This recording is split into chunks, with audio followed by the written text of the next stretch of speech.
Hello everyone, in this video we are going to see Article 4 and Article 5 of UCP600. Literally both of these articles, that is Article 4 and 5, says bank is not at all concerned about the underlying contract or the goods and services received for which the credit is issued. Let's see Article 4 first. A credit by its nature is a separate transaction from the sale or other contract on which it may be based. Banks are in no way concerned with or bound by such contract even if any reference whatsoever to it is included in the credit. This means simply credit has nothing to do with the sale contract even if it is referred somewhere in the credit. Consequently, the undertaking of a bank to honor, to negotiate or to fulfill any other obligation under the credit is not subject to claims or defenses by the applicant resulting from its relationship with the issuing bank or the beneficiary. This means at a later stage, the applicant cannot stop the bank from paying the seller if there is any quarrel with the seller after receiving the goods,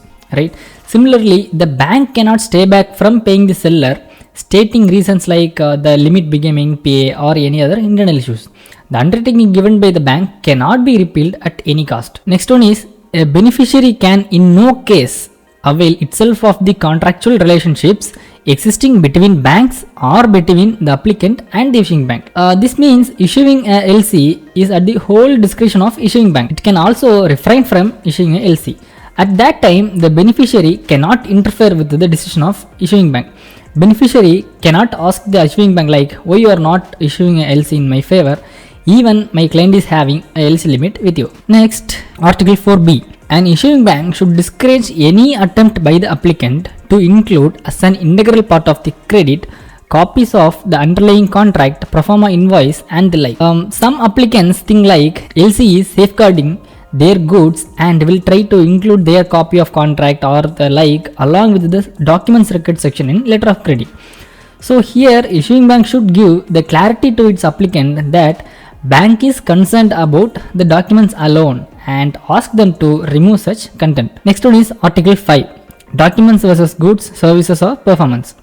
Banks deal with documents and not with goods, services or performance to which the document may relate. Here again, banks are not concerned about the physical goods that the buyer receives. If the documents received evidences the listed conditions, then bank will pay and no one can stop that. Let us take an example.